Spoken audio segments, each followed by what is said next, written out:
अपना जो अगला टॉपिक है वो है अपना मॉड्यूलेशन, मॉड्यूलन का। देखिए ये एक बहुत महत्वपूर्ण टॉपिक है। जनरली यहां से प्रश्न आने की पूरी संभावना रहती है, बेहद महत्वपूर्ण भी है। मैं आपको एक एक चीज को बहुत अच्छे से बताऊंगा, आप सुनते जाना आराम से। वीडियो को यदि आप एंड तक पढ़ते हैं तो मैं कहता हूं कि सुनने के साथ ही आप लोगों का सारा काम कंप्लीट हो जाएगा। मॉड्यूलन किसे कहते हैं? सबसे पहले अपन बात करते हैं कि इसमें से प्रश्न किस तरह के पूछे जाते हैं, उसके बाद में अपन पूरी कहानी को समझेंगे। सबसे पहला है कि मॉड्यूलन कहते किसे हैं, इसकी परिभाषा। उसके बाद में आता है कि मॉड्यूलन कितने प्रकार के होते हैं, उनके टाइप्स की बात करेंगे। नंबर 3 पे बात करेंगे कि मॉड्यूलेशन जरूरी क्यों है। मान लीजिए कि आपने सीख लिया कि मॉड्यूलेशन किसे कहते हैं, लेकिन आपको यह भी तो पता होना चाहिए कि मॉड्यूलेशन जरूरी क्यों है। और उसके बाद में बात करेंगे वी मॉड्यूलेशन की, यानी मॉड्यूलेशन का जस्ट ऑपोजिट। मेरी बात को बहुत ध्यान से सुनना। पुराने समय में, या पुराने समय की बात क्यों करें, आप तो आज के समय की बात कर लो, या पुराने समय की बात कर लेते हैं।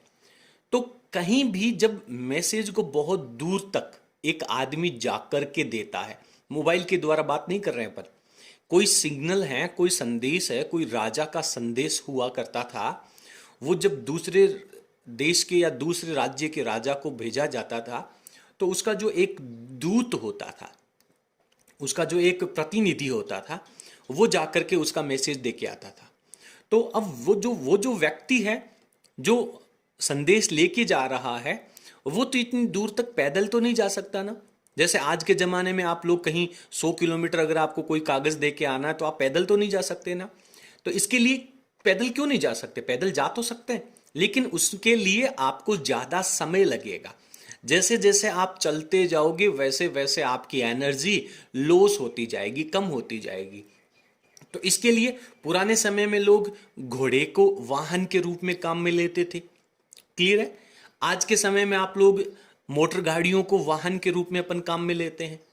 तो कहने का मतलब कि जो संदेश होते हैं, जो सिग्नल होते हैं, वो बहुत दूरी तक जब उन्हें भेजा जाता है तो उनमें एनर्जी लॉस हो जाता है। तो उनको बहुत दूरी तक सुचारू रूप से भेजने के लिए उन्हें वाहन के ऊपर बिठाया जाता था। क्लियर है? पहले वाहन के रूप में घोड़ा होता था, अब वाहन के रूप में मोटर गाड़ियां होती हैं। तो उन संदेशों को यहां पे अपन क्या है, आपके पास विद्युत चुंबकीय तरंगे ही तो हैं, विद्युत चुंबकीय तरंगों को ही तो आप भेज रहे हो। अब तरंगों को घोड़े पे थोड़ी बिठाओगे। तो क्या किया जाता है, आप लोगों ने व्यतिकरण पढ़ा था, संपोषी और विनाशी व्यतिकरण पढ़ा था। जब दो तरंगे एक दूसरे पर अध्यारोपित होती हैं और यदि दोनों तरंगे समान कला में अध्यारोपित हो जाएं तो प्रकाश की चमक उत्पन्न होती थी।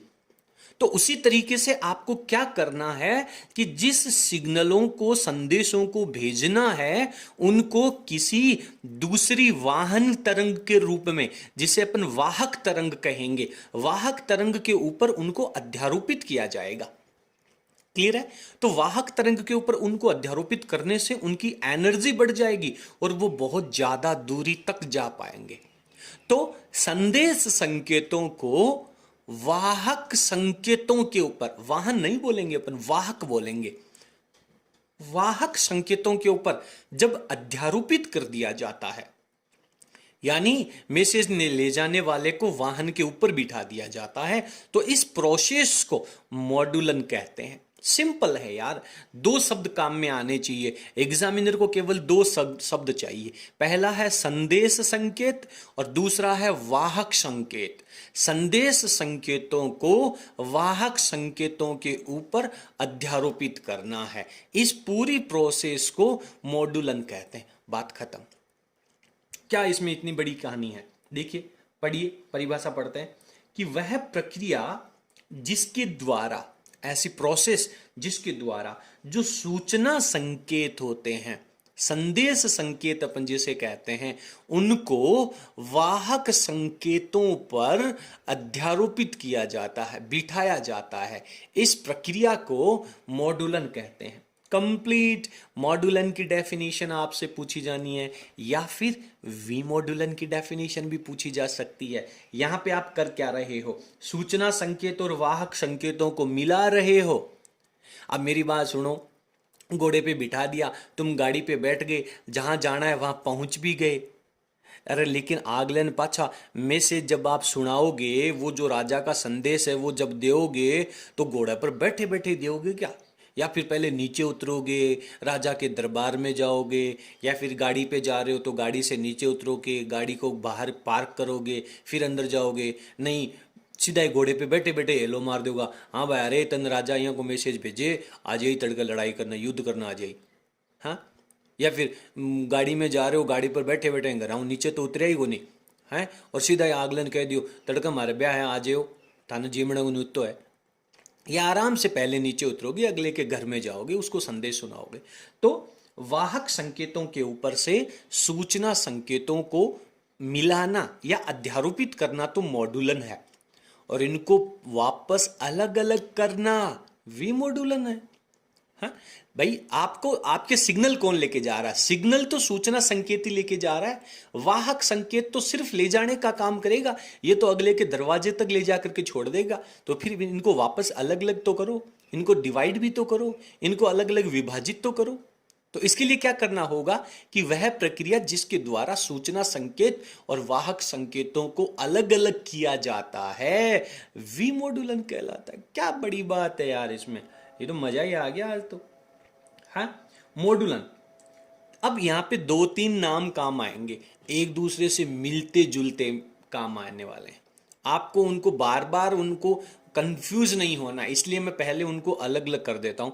देखिए मेरी बात दोबारा सुन लीजिए। मॉड्यूलन की डेफिनेशन आपको अच्छे से आनी चाहिए, वी मॉड्यूलन की डेफिनेशन आपको अच्छे से आनी चाहिए। दो चीजें अपन यहाँ पे सीख चुके हैं, अब दोबारा नहीं बताऊंगा, आपको भी रिवीजन करने की जरूरत नहीं है। जब तक ये डेफिनेशन आपकी तैयार ना हो जाए आप आगे नहीं निकलेंगे। और इतना कॉन्फिडेंस आपको होना चाहिए कि अब तो सर इसके बाद सीधा हम ये प्रश्न जब परीक्षा में मिलेगा तो उत्तर ही लिखेंगे, उससे पहले हमें दोबारा पढ़ने की जरूरत नहीं है। बस क्लियर है? उसके बाद ही आगे बढ़ना, नहीं तो भाई वीडियो बंद करके सो जाओ, चाहिए दोबारा रिवीजन का टाइम नहीं मिलने वाला है अच्छे तरीके से। क्लियर? चलिए आगे चलते हैं। तो अब आपको दो तीन शब्द जो हैं वो कुछ ऐसे नजर आएंगे जिनमें थोड़ा सा ही मतलब अंतर होगा, लेकिन कंफ्यूजन क्रिएट हो सकता है। तो पहले मैं उनको अलग अलग कर देता हूं। एक है मोडुलक संकेत, या मोडुलक तरंग भी कह सकते हैं। आप ये मत कहना सर इसमें संकेत है इसमें तरंग है, अरे सर ये तो अलग अलग हो गया, हम तो पहचान कर लेंगे। मोडुलक संकेत और इसे मोडुलित संकेत कहते हैं। मोडुलक का मतलब है जिसका मोडुलन होगा, जिन तरंगों का मोडुलन होगा। ये जो सूचना संकेत हैं जिनका मोडुलन होना है उनको अपन कहते हैं मोडुलक संकेत। और जब सूचना संकेतों को वाहक तरंगों के ऊपर आप अध्यारोपित कर देंगे और फिर वो रास्ते में जब जा रहा है घोड़े पे बैठा बैठा, यानी अब उसका मॉड्यूलेशन हो गया, मॉड्यूलन हो चुका है उसका, वो वाहक संकेत के ऊपर अध्यारोपित हो चुका है। तो अध्यारोपित होने के बाद, मॉड्यूलन होने के बाद वो जो संकेत होगा उसे कहते हैं मॉड्यूलित संकेत। क्लियर है? तो बार बार अपन यूज करेंगे मॉडुलक संकेत, मॉडुलित संकेत। तो आपको इनमें किसी प्रकार का कोई कंफ्यूजन नहीं होना चाहिए। कोई नहीं पूछने वाला है कि मॉडुलक संकेत किसे कहते हैं, मॉडुलित संकेत किसे कहते हैं। ये मैंने कंफ्यूजन को दूर करने के लिए लिखा है। चलिए बात करते हैं मॉडुलन के प्रकार की। मॉडुलन तीन प्रकार के होते हैं। कितने प्रकार के? तीन प्रकार के। तीनों के नाम एक साथ नहीं गिनाऊंगा मैं, एक एक करके अपन चलते जाएंगे। पहले आप फटाफट स्क्रीन को पॉज करके इतना पार्ट लिख लीजिए, उसके बाद में आगे कंटिन्यू करते हैं। सबसे पहला जो प्रकार है वो है इसका आयाम मॉडुलन। आयाम, आयाम जानते हैं आप? किसी भी तरंग का आयाम जो होता है, मुख्य एक्स से ऊपर की तरफ की जो दूरी होती है जिसे अपन आयाम कहते हैं। तो पहले मैं आप लोगों को बता दूं कि इसकी डेफिनेशन आपको नहीं लिखनी है, पहले आप इसका डायग्राम सुन लें, समझ लें, उसके बाद में मैं डेफिनेशन लिखवा दूंगा। हालांकि मैंने यहाँ पे इसकी डेफिनेशन लिख रखी है, आपको अभी इसकी डेफिनेशन नहीं लिखनी है। मेरी बात को बहुत ध्यान से सुनते जाना, पहले आप इस टॉपिक को अच्छे से समझ लें, उसके बाद में अपन बात करेंगे। देखिए, ये जो मॉडुलक संकेत है इसकी आवृत्ति होती है कम, ये आवृत्ति देखिए, 1 सेकंड में जो चक्रों की संख्या होती है उसे अपन आवृत्ति कहते हैं। तो इसने इतने सारे समय में एक राउंड कंप्लीट किया है, और ये मैंने एक ली है वाहक संकेत, जिसकी आवृत्ति यानी सेम समय में यहां से लेकर के मैं यहां तक चलूंगा, तो इतने में इसने तो 4-5 चक्र कंप्लीट कर लिए। ये तो जस्ट मैंने एक एग्जांपल लिया, बट इसकी तुलना में वाहक संकेतों की जो आवृत्ति होती है वो कई गुना अधिक होती है। तो मोडुलक संकेत होते हैं, उनकी आवृत्ति कम होती है, और आवृत्ति कम होने का मतलब ऊर्जा भी कम होती है। ऊर्जा कम होने का मतलब ज्यादा दूर नहीं चल सकेंगे। तो क्या करेंगे, इनको वाहक संकेतों के ऊपर बिठाया जाएगा। तो वाहक संकेत की आवृत्ति क्या होनी चाहिए, ऊर्जा क्या होनी चाहिए, ज्यादा होनी चाहिए। अरे इसकी ऊर्जा ज्यादा होगी तभी तो ये इसको लेकर के जाएगा। अरे घोड़ा है वो बिल्कुल तैयार होना चाहिए, खा पी के पानी पी के एकदम कंप्लीट। अरे मोटरसाइकिल अगर या फिर गाड़ी लेके जा रहे हो तो पेट्रोल की टंकी फुल होनी चाहिए ना, या उसकी एनर्जी भी कम होनी चाहिए कि घरों रवाना हो यार, थोड़ी सी कोई 2-1 कोस चल यार, रस्ते कमाई जाके फट फट फट फट फट फट फट बंद हो जाओ, एकदम फटफटी हो। ऐसे नहीं होना, उसके अंदर भी उसकी एनर्जी होनी चाहिए। तो एनर्जी होने का यहाँ पे कौन रिप्रेजेंट करेगा, वाहक तरंगों की आवृत्ति ज्यादा होनी चाहिए। क्लियर करें मेरी बात को, एक एक चीज को अच्छे से समझ करके चलें। तो मोडुलक संकेत जो हैं उनकी आवृत्ति कम होती है, वाहक संकेतों की आवृत्ति ज्यादा होती है। ठीक है, इन दोनों को अब आप अध्यारोपित करो, मिलाओगे, तो मिलाने पर क्या होगा अच्छे से सुन लेना। अब आप पहले डेफिनेशन को पढ़ लें, इसका रिजल्ट है वो मैं आप लोगों को बाद में दिखाऊंगा, पहले आप सुन ले। देखिए, यदि आयाम मॉड्यूलन की डेफिनेशन आती है, परिभाषा आती है 1 नंबर की, तब तो आपको केवल ये इतनी सी कहानी लिखनी है। लेकिन अगर आयाम मॉड्यूलन का टॉपिक 2 नंबर का आ जाए तो आपको इनके डायग्राम भी इनके साथ बनाने होंगे, या फिर 1 नंबर वाले में भी आप डायग्राम बना दे तो भी बेटर है।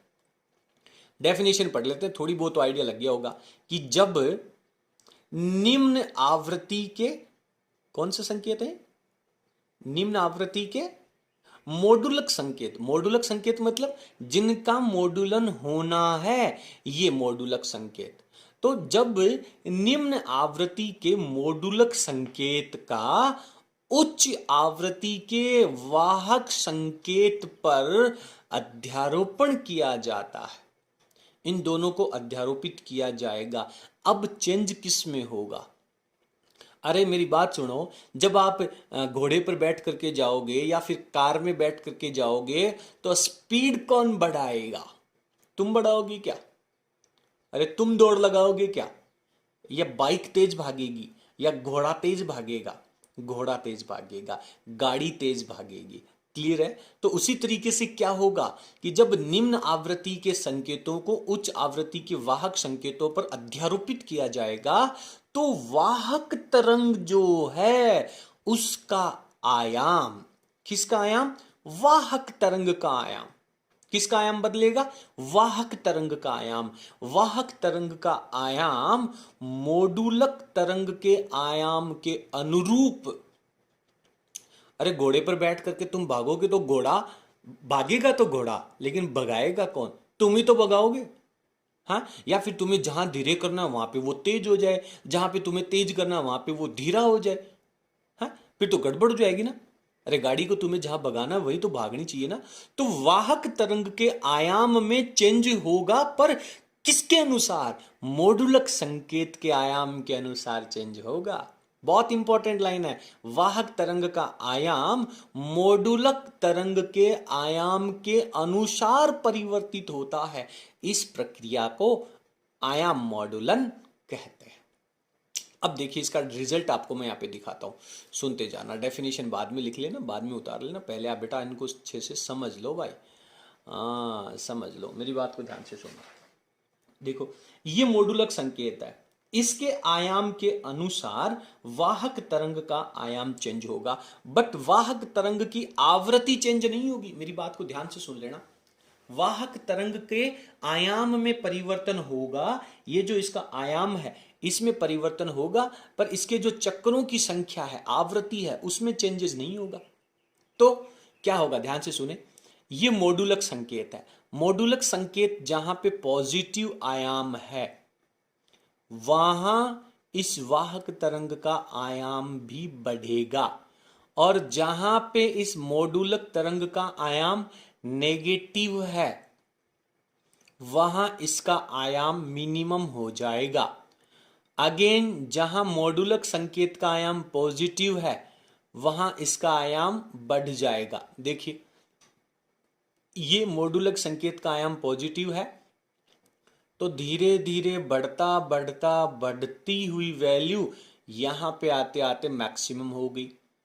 जहां पे मॉडुलक संकेत का आयाम नेगेटिव है वहां पे इसका आयाम धीरे धीरे घटता घटता घटता घटता मिनिमम हो गया।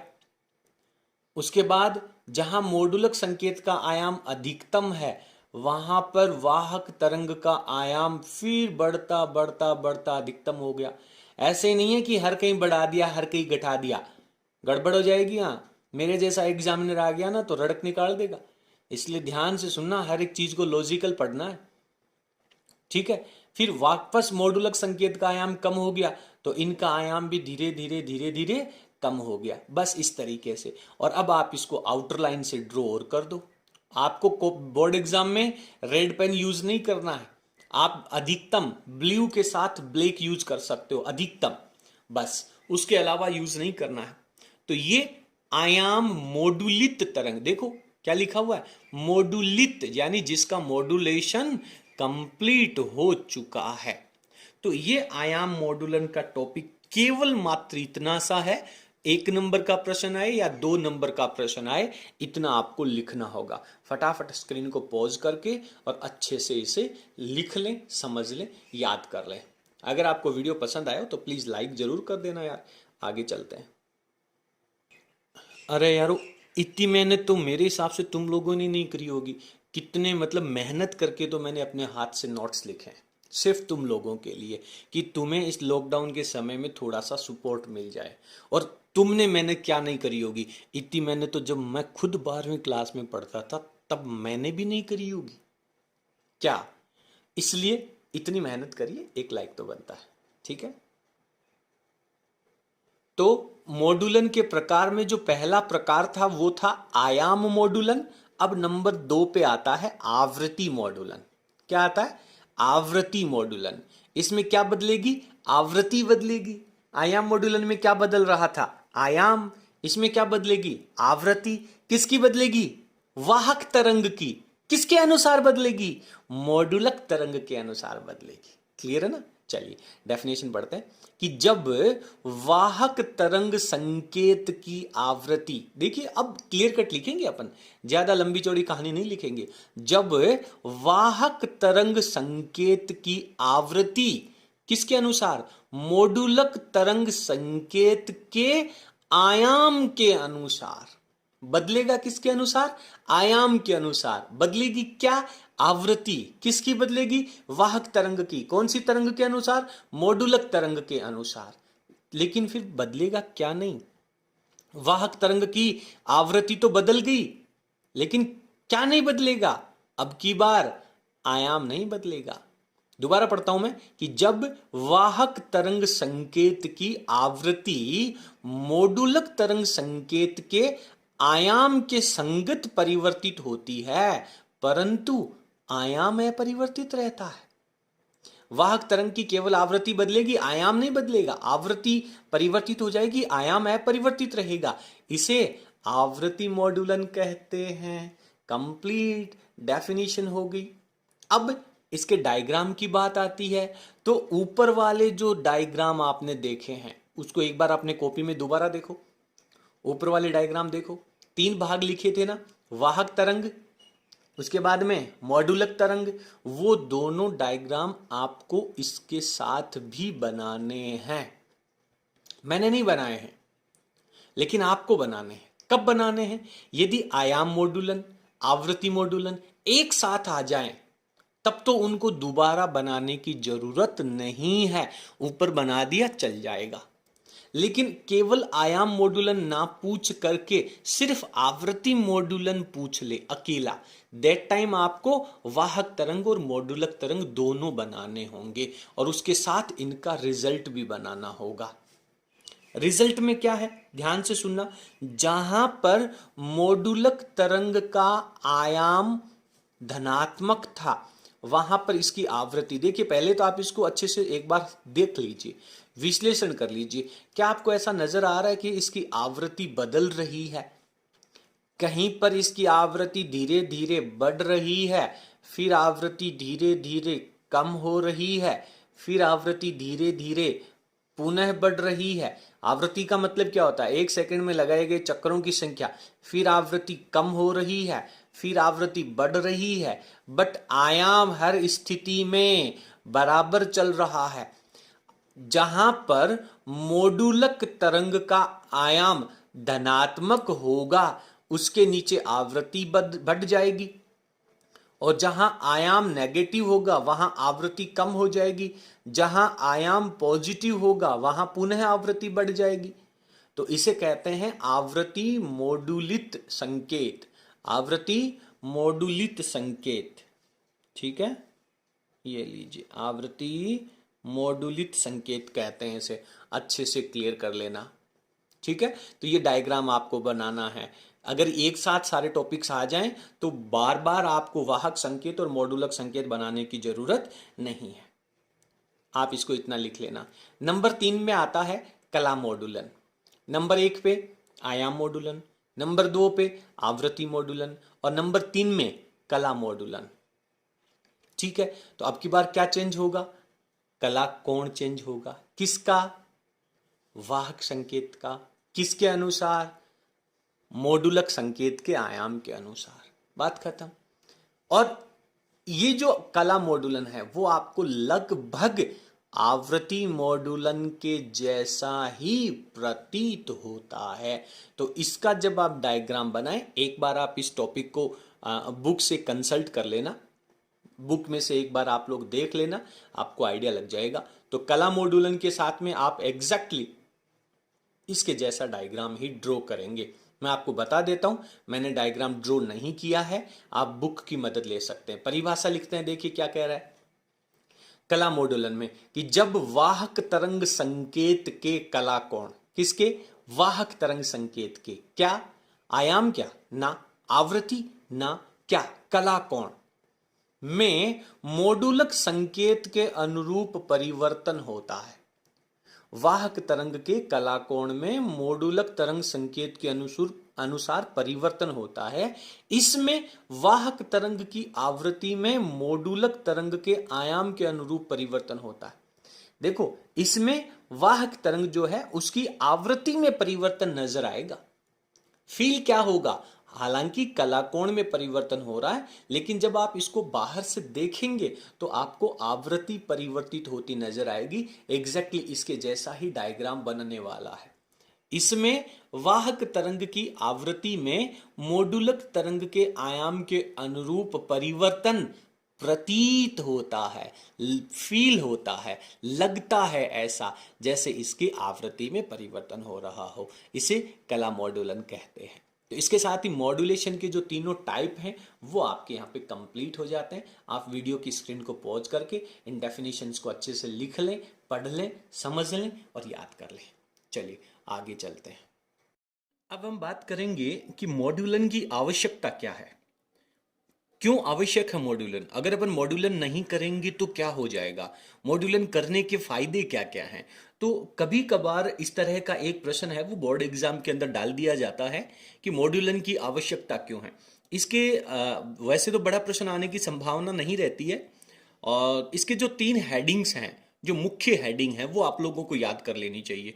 उनके अंदर आप विस्तार पूर्वक लिखें तो बहुत अच्छी बात है, अन्यथा उनकी कोई विशेष आवश्यकता भी नहीं है। तो आपके दिमाग में ये जो 3 हेडिंग्स हैं वो आप लोगों के पास होनी चाहिए, क्योंकि अगर बाई चांस मान लीजिए प्रश्न आ भी जाता है तो आप कम से कम उसके बारे में थोड़ा बहुत लिख सकें, प्रश्न है वो आपके हाथ से निकले नहीं। तो यहाँ पे मॉड्यूलन की आवश्यकता की यदि अपन बात करेंगे तो पहला जो टॉपिक आता है अपने सामने वो है कि एरियल या फिर जो एंटीना अपन यूज करते हैं उसकी साइज। देखिए क्या होता है कि यदि अपने को विद्युत चुंबकीय तरंगों का संचरण करना है और उसमें यदि अपन कम आवृत्ति की तरंगों का संचरण करते हैं तो कम आवृत्ति की तरंगों का वेवलेंथ जो होगा, तरंग दैर्ध्य होगा, वो ज्यादा होगा। और एंटीना का जो आकार होता है वो तरंग के तरंग दैर्ध्य की वेवलेंथ की कोटि का होता है। यानी जिसका वेवलेंथ ज्यादा होगी उसके लिए आपको बड़े एंटीना की जरूरत पड़ेगी। तो कम आवृत्ति की जो तरंगे हैं जिनका तरंग दैर्ध्य अधिक होता है उनको संचरित करने के लिए बहुत बड़े एंटीना की आवश्यकता होती है, और ज्यादा बड़ी साइज का एंटीना स्टेब्लिश कर पाना बहुत कठिन होता है। तो इसके लिए अपन क्या करते हैं कि कम आवृत्ति की तरंगों को अधिक आवृत्ति की वाहक तरंगों पे अध्यारोपित कर लेते हैं, उनके बाद में अपन उनका संचरण कर लेते हैं, और संचरण करने के बाद जब कभी टीवी में या फिर रेडियो के अंदर जब उसकी जरूरत होती है दैट टाइम अपन उसको वापस वी मॉड्यूलेट कर लेते हैं, डी मॉड्यूलेट कर लेते हैं उसको। तो यहाँ पे अपने को इसका डायग्राम की जरूरत नहीं है, इसका थोड़ा सा डेरिवेशन अपने को लिखना चाहिए, लेकिन आपके दिमाग में ये हेडिंग होनी चाहिए कि एंटीना या एरियल की साइज। तो इसके लिए मैंने यहाँ पे लिखा है, देखिए कि विद्युत चुंबकीय तरंगों को प्रसारित करने के लिए जो एंटीना काम में लेना है, एंटीना की लंबाई है वो भेजी जाने वाली या संप्रेषित की जाने वाली तरंगों के तरंग दैर्ध्य की कोटि का होना चाहिए। ये कंडीशन है। जितना बड़ा वेवलेंथ होगा उतना ही बड़ा आपको एंटीना चाहिए, और बड़ा एंटीना बनाना, स्टेब्लिश करना बहुत कठिन है। तो एक छोटा सा एग्जांपल अपन ने लिया है कि यदि 20 किलो हर्ट्ज जो सुनने लायक श्रव्य आवृत्ति जिसे अपन कहते हैं, श्रव्य प्रास जिसे कहते हैं, 20 हर्ट्ज से लेकर के 20 किलो हर्ट्ज की फ्रीक्वेंसी को मनुष्य के कान है वो सुन सकते हैं। तो 20 किलो हर्ट्ज से 20 हर्ट्ज से लेकर के 20 किलो हर्ट्ज का प्रसारण यदि आप करना चाहें डायरेक्ट, तो उसके लिए 1.5 इंटू 10 की पावर 4 से लेकर के 1.5 इंटू 10 की पावर 7 मीटर का एंटीना चाहिए। क्लियर है? क्लियर है मेरी बात? तो 10 की पावर 7 मीटर, ये तो बहुत बड़ा हो जाता है। तो इस तरीके से इतना बड़ा एंटीना स्टेब्लिश कर पाना मुश्किल है। लेकिन अपन क्या करें, यदि मान लीजिए कि आप मेगा हर्ट्ज की आवृत्ति का यदि ट्रांसमिशन कर रहे हैं तो आपको 75 के अप्रोक्सीमेट 75 मीटर का जो एंटीना है उसकी आवश्यकता होगी, और ये क्या है, संभव है। तो 20 किलो हर्ट्ज की जो फ्रीक्वेंसी है उसको अपन मेगा हर्ट्ज में कन्वर्ट करने के लिए अपने को मॉड्यूलन करना पड़ेगा। ठीक है? तो मॉड्यूलन है वो तरंगों के संपरण से पहले उच्च रेडियो आवृत्तियों में रूपांतरित करने के लिए किया जाता है, ताकि आप उनकी जो फ्रीक्वेंसी है वो इंक्रीज कर सकें, जिससे वेवलेंथ कम हो जाएगी और बड़े एंटीना की जरूरत नहीं पड़ेगी। तो ये अपना यहाँ पे पहला लॉजिक हो जाता है। तो उम्मीद करता हूं कि आपको पहला जो लॉजिक है वो अच्छे से समझ में आ गया होगा। चलिए अब अपन इसके दूसरे लॉजिक पे चलते हैं। दूसरा लॉजिक है कि एंटीना द्वारा प्रभावी शक्ति विकिरण, यानी एंटीना के द्वारा जो शक्ति का ह्रास होता है वो बहुत ज्यादा होता है, इसलिए अपने को एंटीना है वो ज्यादा बड़ा नहीं रखना चाहिए। यदि आप चाहते हैं कि एक ही एंटीना के द्वारा ज्यादा एरिया कवर किया जा सके, तो ज्यादा एरिया कवर करने के लिए शक्ति विकिरण बहुत ज्यादा होता है। तो इसके लिए अपने को उच्च आवृत्ति की तरंगों का प्रसारण जरूरी है, और उसके लिए आपको मॉड्यूलेशन की जरूरत पड़ेगी। तो ये इसका दूसरा लॉजिक है। हेडिंग आप याद रख लें, सफिशिएंट रहेगा। नंबर 3 पे अपन बात करते हैं कि विभिन्न प्रेषित्रों से प्राप्त सिग्नलों का मिश्रण। आप लोगों ने कई बार, वैसे तो आप नई जनरेशन के बच्चे हैं, मुझे थोड़ा सा मतलब अजीब भी लग रहा है, थोड़ा सा ऐसे क्या बताऊं, अजीब अलग सा फील हो रहा है कि आप लोगों ने रेडियो नहीं देखा है। रेडियो जो होता है, आप में से बहुत सारे बच्चों ने रेडियो देखा भी नहीं है, और अगर बाई चांस किसी ने देखा है तो आप में से मात्र 5 या 7% ऐसे बच्चे होंगे जिन्होंने रेडियो ट्यून किया है। तो आप मेरे को कमेंट सेक्शन में जरूर बताइए कि आप में से किन किन बच्चों ने रेडियो को देखा है और उसको किसी एक पर्टिकुलर स्टेशन के ऊपर ट्यून किया है। ठीक है, आप जरूर कमेंट सेक्शन में लिखिएगा। तो रेडियो को जब अपन ट्यून करते हैं तो कई दफा ऐसा होता है कि एक ही पॉइंट के ऊपर, एक ही फ्रीक्वेंसी के ऊपर कई सारे स्टेशंस की जो आवाज है, प्रसारण है, वो आपको मिक्स सुनाई देता है। यानी आपको साथ में गाने भी सुन रहे हैं, साथ में समाचार भी सुन रहे हैं, और साथ में स्टोरी या कोई दूसरा जो सेंटर है, प्रसारण है, टेलीकास्ट है, वो भी पकड़ रहा है। तो ऐसी जब सिचुएशन हो जाती है तो उसके लिए अपने को क्या करना होगा, अलग अलग फ्रीक्वेंसी की तरंगे प्रेषित करनी होगी। तो इसके लिए भी आप लोगों को मॉड्यूलन की विशेष आवश्यकता होती है। तो मॉड्यूलन की आवश्यकता में ये 3 मुख्य हेडिंग है। आप स्क्रीन को पॉज करेंगे और इनको अच्छे से लिख लेंगे। चलिए, उम्मीद करता हूं कि आपको अच्छे से समझ में आया होगा। अगले टॉपिक पे चलते हैं। अब अपन अपने इस चैप्टर का अधिकांश जो थ्योरेटिकल पोर्शन है वो अपन कंप्लीट कर चुके हैं। मात्र एक दो छोटे छोटे पोर्शन बचे हैं, जो न्यूमेरिकल सेक्शन भी है और जिसमें से डायग्राम भी है, और यहां से न्यूमेरिकल आने की पूरी संभावना रहती है। देखिए, न्यूमेरिकल से संबंधित एक तो आपने आकाश तरंग संचरण में जो दृष्टि रेखा का फॉर्मूला था, D=√2RH, एक तो वो फॉर्मूला है, या फिर यहां से आने वाला फॉर्मूला है। तो इसे अपन कहते हैं मॉड्यूलन सूचकांक, या फिर इसे मॉड्यूलन गुणांक भी कहा जाता है, और कई बार इसे मॉड्यूलन की गहराई भी कहा जाता है। 3 नामों से जाना जाता है, कतई आपको कंफ्यूज होने की आवश्यकता नहीं है। क्लियर है? तो मॉड्यूलन सूचकांक किसे कहते हैं? देखिए, मॉड्यूलेशन होने के लिए आपको 2 तरह की तरंगों की आवश्यकता पड़ी थी। एक मॉड्यूलक तरंगे जिनका मॉड्यूलेशन होना है, एक वाहक तरंगे जिनके ऊपर अध्यारोपण किया जाता है। तो दोनों तरंगों का आयाम आपको लेना है। मॉड्यूलक तरंगों का आयाम भी लेना है और वाहक तरंगों का आयाम भी लेना है, और इन दोनों का रेशियो करना है, अनुपात करना है। इन दोनों का जो अनुपात है वही आपका मॉड्यूलन सूचकांक कहलाता है। लेकिन जनरली बच्चे कंफ्यूज हो जाते हैं कि सर, अंश के अंदर अपन मॉड्यूलक संकेत लिखेंगे या फिर वाहक संकेत का आयाम लिखेंगे। बेटा, मैं एक सिंपल सी बात कहता हूं, वाहन जो होता है वो हमेशा नीचे रहता है। आदमी घोड़े के ऊपर बैठता है, आदमी कार के ऊपर बैठता है। सिग्नल लेके जाने वाला जो है, तो सिग्नल हमेशा ऊपर रहेगा, और जो वाहक है, जो ट्रांसमिशन कर रहा है, वो हमेशा नीचे रहेगा। तो इसकी डेफिनेशन आप यहां से लिख सकते हैं। क्या लिखेंगे कि मॉड्यूलक संकेत का आयाम, इसको आप EM से लिखेंगे, और वाहक संकेत का आयाम, इसे कैरियर ले जाने वाला वाहक संकेत, इसे अपन EC से लिखेंगे। तो मॉड्यूलक संकेत का आयाम और वाहक संकेत का जो आयाम है, उन दोनों का अनुपात सूचकांक कहलाता है, मॉड्यूलन सूचकांक कहलाता है। बहुत इजी है। इसके लिए आपको यहां पे मैंने फॉर्मूला लिखा EM/EC। देखिए, कंफ्यूजन सिर्फ यही होता है, जब कभी भी कोई न्यूमेरिकल आएगा आपको 2 ही संख्याएं दी हुई रहेंगी, एक में मॉड्यूलक संकेत होगा, एक में वाहक संकेत होगा। तो आपको जो वाहक संकेत है उसका आयाम है वो नीचे रख देना, दोनों का अनुपात निकालोगे तो मॉड्यूलन सूचकांक आ जाएगा। अब एक चीज और सुन लीजिए, जब किसी तरंग का मॉड्यूलेशन हो जाता है, तो आपने देखा था कि जब आयाम मॉड्यूलेशन होता है तो कुछ जगह आयाम मैक्सिमम हो जाता है और कुछ जगह आयाम मिनिमम हो जाता है। यानी वाहक तरंग के आयाम में चेंजेस होगा मॉड्यूलक संकेत के अनुसार। लेकिन जब मॉड्यूलेशन हो चुका है तो उसका आयाम है वो 2 कोटि का होगा, एक मैक्सिमम रेंज और एक मिनिमम लिमिट आपके पास होगी। तो आपको बिल्कुल क्लियर कट पता चल जाएगा कि क्वेश्चन में आपको ये इन दोनों का वाहक संकेत और मॉड्यूलक संकेत का अनुपात दे रखा है या मैक्सिमम मिनिमम दे रखा है, उसमें मॉड्यूलित लिखा हुआ होगा।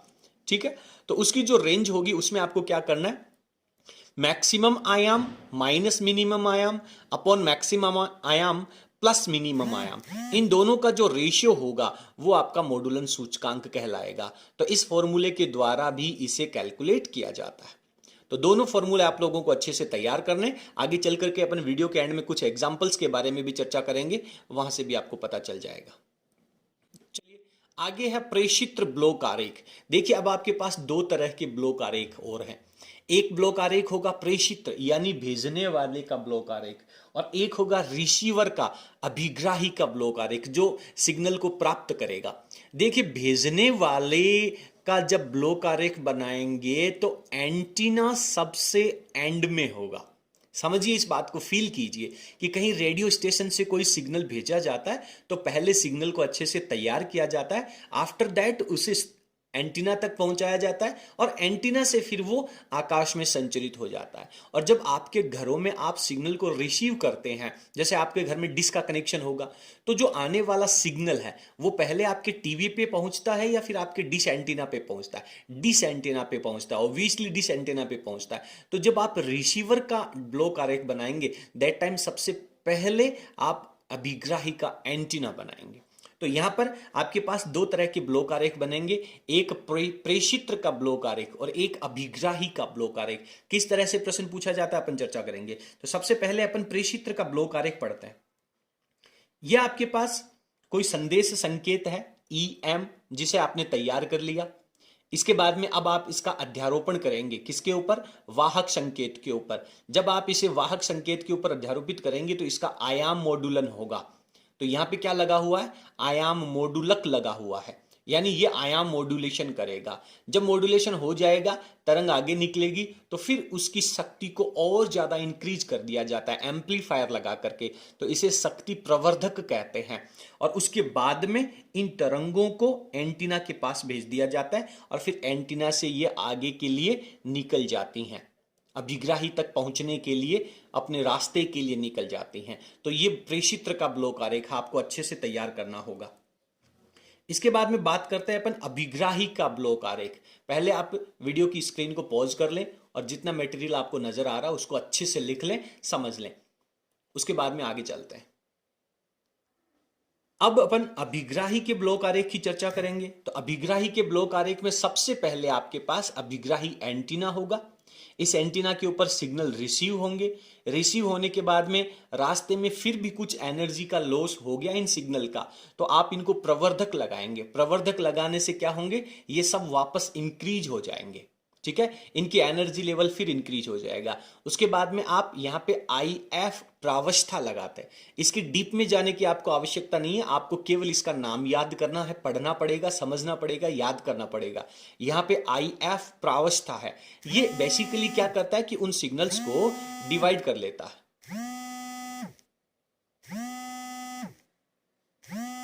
तो ये जो IF प्रावस्था लिखा गया है, इसके बारे में अपने को विशेष आवश्यकता की जरूरत नहीं है, लेकिन कई बार पेपर में क्या होता है कि इसका खुद का डायग्राम ऐसा बना हुआ दे दिया जाता है और यहां पे X, Y एंड Z लिख दिया जाता है और आपको आइडिया लग जाता है कि यार ये अभिग्राही का ब्लॉक आरेख है। लेकिन क्वेश्चन कहता है कि X की जगह क्या होगा, Y की जगह क्या होगा और Z की जगह क्या होगा। तो ऐसी सिचुएशन में आप लोगों को इन चीजों को बहुत अच्छे से याद रखना होगा।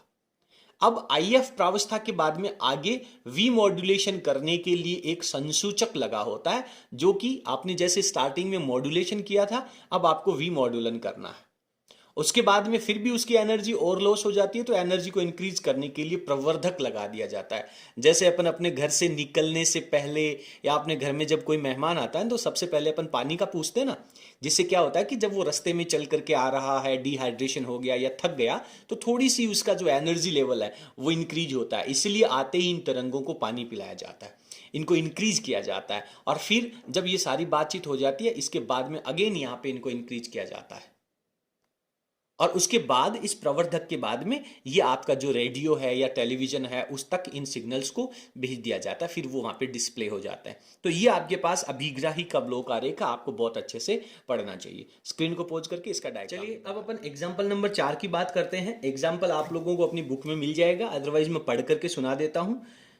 चलिए, पहला प्रश्न कह रहा है कि 12 वोल्ट शिखर वोल्टता की वाहक तरंग, देखिए वाहक तरंग दे दिया, तो यानी ये कैरियर करने वाली कैरिंग जो वेव है उसका एम्पलीट्यूड दे रखा है, आयाम दे रखा है, वोल्ट में दे रखा है, कंफ्यूज होने की आवश्यकता नहीं है। ये इसका आयाम दे रखा है। किसका दे रखा है? वाहक तरंग का आयाम दे रखा है, ठीक है।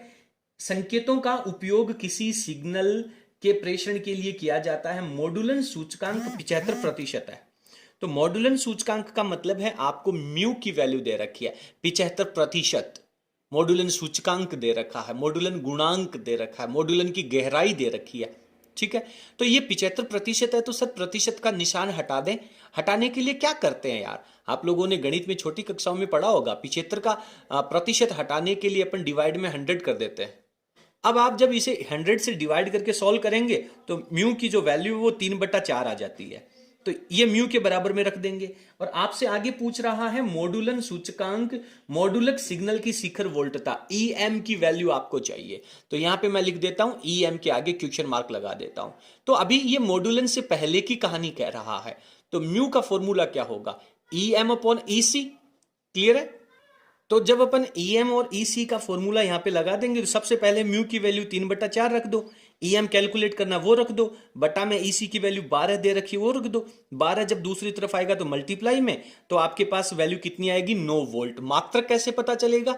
जितना मात्रक, जो मात्रक आपको यहां लगा रखा है वही मात्रक आपको यहां लगाना होगा। बहुत ईजी है, इतना सरल प्रश्न तो मैं कहता हूं पूरी फिजिक्स में हो ही नहीं सकता। क्लियर है? चलिए इसके बाद में अपन बात करते हैं एग्जाम्पल नंबर 5 की। पांचवा एग्जाम्पल आपको क्या कह रहा है, देखिए आयाम मॉड्यूलन के पश्चात, यानी आयाम मॉड्यूलेशन हो चुका है, अब वाहक संकेत और मॉड्यूलक संकेत की बात नहीं करेगा, मॉड्यूलेशन हो चुका है, यानी अब डेफिनेटली कौन सा फॉर्मूला लगेगा? मिनिमम एंड मैक्सिमम का फॉर्मूला लगेगा। चलिए, तो मॉड्यूलन के पश्चात जो वाहक तरंग है उसका आयाम 5 वोल्ट व 2 वोल्ट के मध्य है, तो मैक्सिमम कितना होगा? 5 वोल्ट होगा, तो मैंने मैक्सिमम 5 वोल्ट लिख दिया। मिनिमम कितना होगा? 2 वोल्ट होगा, वो लिख दिया। मॉड्यूलन की गहराई ज्ञात कीजिए। देखिए 3 शब्द हैं, मॉड्यूलन सूचकांक, मॉड्यूलन गुणांक, मॉड्यूलन की गहराई, एक ही बात है, कोई कंफ्यूजन नहीं होना चाहिए। ओके, तो म्यू equals to maximum minus minimum upon maximum plus minimum, हो गया यार, खत्म। और अब यदि आप इनको और सरल करना चाहो तो आप इसके आगे 100 लगा करके और प्रतिशत का चिन्ह भी लगा देना, और आप इसे और सॉल्व करके परसेंटेज के रूप में लिख देना। बहुत इजी है, कोई कंफ्यूजन की कहानी नहीं है। उम्मीद करता हूं कि आपको ये सवाल, ये सारी बातें अच्छे से समझ में आ गई होगी, और यदि समझ में आई हो तो लाइक तो बनता है यार। चलिए आगे बात करते हैं आंकिक प्रश्नों के हल की। इतना जो स्क्रीन पे नजर आ रहा है, स्क्रीन को पॉज करके उसको उतार लें, फिर आगे चलें। अब अपन आंकिक प्रश्नों को हल करेंगे। वैसे भी आपको पता है कि जो नैनो टेक्नोलॉजी का टॉपिक है वो इस बार सिलेबस में से हटा दिया, और इस चैप्टर में केवल 2 ही सवाल दे रखे हैं। अनसॉल्व्ड क्वेश्चन जो चैप्टर के पीछे हैं वो केवल मात्र 2 दे रखे हैं, तो उनको भी अपने को सॉल्व कर लेना चाहिए। चलिए पढ़ते हैं। पहला प्रश्न क्या कह रहा है, देखिए कि एक्स दिशा में संचरित समतल ज्यावक्रीय विद्युत चुंबकीय तरंग में ई सदिश का अधिकतम मान। ई सदिश क्या होता है? विद्युत क्षेत्र होता है या चुंबकीय क्षेत्र होता है? विद्युत क्षेत्र होता है, और उसका अधिकतम मान यानी किससे लिखोगे आप? ई नॉट से लिखोगे, 600 वोल्ट अपॉन मीटर। फिर सवाल कह रहा है इस बिंदु पर चुंबकीय क्षेत्र का मान ज्ञात करो, यानी आपको बी नॉट की वैल्यू निकालनी है, और प्रकाश का मान सी का वैल्यू आपको दे रखा है। तो ई, बी एंड सी में आपने एक रिलेशन पढ़ा होगा, बी बराबर ई अपॉन सी, बी बराबर ई अपॉन सी। यार सीधी सीधी बात मैं कहता हूं, इस सी को दूसरी तरफ मल्टीप्लाई में भेज दो तो ई बराबर बी सी हो जाएगा, और बी और सी तो हमेशा साथ रहते हैं, ये तो दोस्ती है इनकी, ये तो इनका रिलेशन है, ये तो कभी एक दूसरे से दूर हो ही नहीं सकते, इसलिए बी सी को हमेशा साथ रखना। अब यदि कभी दूसरी तरफ जाएगा तो बेचारा डिवाइड में ही तो जाएगा, गलती से ई के साथ में सी को मत ले जाना, यही गड़बड़ होती है। अक्सर बच्चे सब कुछ आने के बावजूद यहाँ पे कंफ्यूज हो जाते हैं कि सर बी बराबर ई अपॉन सी है या इनका रिलेशन क्या है। बी और सी को साथ में रखना, दोनों का गुणनफल करके ई के बराबर में लगा देना। क्लियर है? तो यहां से आपको बी की वैल्यू निकालनी है, सॉल्व कर लेना इजीली, खत्म कहानी यार। इसके बाद में अगला प्रश्न कह रहा है कि एक दूरदर्शन मीनार की ऊंचाई 75 मीटर दे रखी है, किस महत्तम दूरी व क्षेत्रफल में यह है दूरदर्शन संचरण प्राप्त किया जा सकता है? तो किसकी वैल्यू दे रखी है? एच की वैल्यू आपको 75 मीटर दे रखी है, पृथ्वी की त्रिज्या आपको दे रखी है, तो दृष्टि रेखा की वैल्यू निकालनी है। तो दृष्टि रेखा का फॉर्मूला आप लोग जानते हैं, डी बराबर √2RH, और साथ में कह रहा कि कितना एरिया होगा जहां पे ये प्रसारण हो सकता है। तो एरिया का फॉर्मूला क्या होता है? वृत्ताकार एरिया होगा तो पाई डी स्क्वायर, और डी की जगह ये वैल्यू रखोगे तो रूट है वो तो स्क्वायर से कैंसिल आउट हो जाएगा, तो 2πRH हो जाएगा। इसमें आप इसे सॉल्व करके लिख सकते हैं। और हाँ, एक विशेष बात मैं आप लोगों को और कहना चाहता हूं, यदि मान लीजिए कभी आपसे कह दे कि उन लोगों की, उन व्यक्तियों की, उन मनुष्यों की संख्या बताइए जिनके पास ये प्रसारण पहुंच सकता है, तो वहां पे आपको जनसंख्या घनत्व दिया हुआ होगा। मैं आपको बता दूं कि जनसंख्या घनत्व का मतलब होता है 1 वर्ग किलोमीटर, 1000 मीटर लंबा और 1000 मीटर चौड़ा यदि एक वर्ग बनाया जाए तो उस वर्गाकार एरिया में जो लोग रहते हैं उसे जनसंख्या घनत्व कहते हैं। तो जो भी जनसंख्या घनत्व आपको दे रखा है उसको यहां पे आने वाला जो एरिया होगा इससे मल्टीप्लाई कर देना। ध्यान ये रखना है कि जनसंख्या घनत्व जो है वो वर्ग मीटर में दिया हुआ होना चाहिए, क्योंकि यहां पे एरिया भी तो आप किस में निकाल रहे हो, वर्ग मीटर में निकाल रहे हो। ठीक है, यहां पे ये वर्ग मीटर में आएगा, उसके बाद में मैं ये मेरे पास बहुत बड़ी वैल्यू हो जाती है तो उसको मैंने डिवाइड करके और किलोमीटर में कन्वर्ट कर लिया, वो अलग बात है। तो मेरे कहने का मतलब है यदि जनसंख्या पूछ ले तो जनसंख्या घनत्व इनटू यहां पे जो एरिया आएगा उससे मल्टीप्लाई कर देना, क्योंकि जनसंख्या घनत्व होता है एकांक क्षेत्रफल में रहने वाले लोगों की संख्या। तो एकांक क्षेत्रफल में रहने वाले लोगों की संख्या आपको जब दे रखी है तो प्राप्त होने वाले एरिया में कितने लोग रहेंगे तो उस एरिया से मल्टीप्लाई कर देना, सिंपल। तो इसके साथ ही आपका ये एग्जाम्पल है वो भी यहाँ पे कंप्लीट हो जाता है। उम्मीद करता हूँ कि आपको आज का टॉपिक अच्छे से समझ में आया होगा। इस चैप्टर के जो ऑब्जेक्टिव प्रश्न हैं और अति लघुत्रात्मक प्रश्न हैं वो बाकी हैं, उनको अपन अगले वीडियो में या जब कभी भी समय मिलेगा तब अपन सॉल्व करेंगे। इसके साथ ही आपका ये जो चैप्टर है, चैप्टर नंबर 17, वो एनी हाउ कंप्लीट हो जाता है। जितना मैंने आपको नोट्स में लिखवाया है बोर्ड परीक्षा में इससे बाहर कुछ भी नहीं आएगा, ऐसा हम विश्वास करते हैं। चलिए आप अच्छी तैयारी करें, चैप्टर नंबर 17 तैयार करें। बहुत बहुत धन्यवाद, थैंक यू।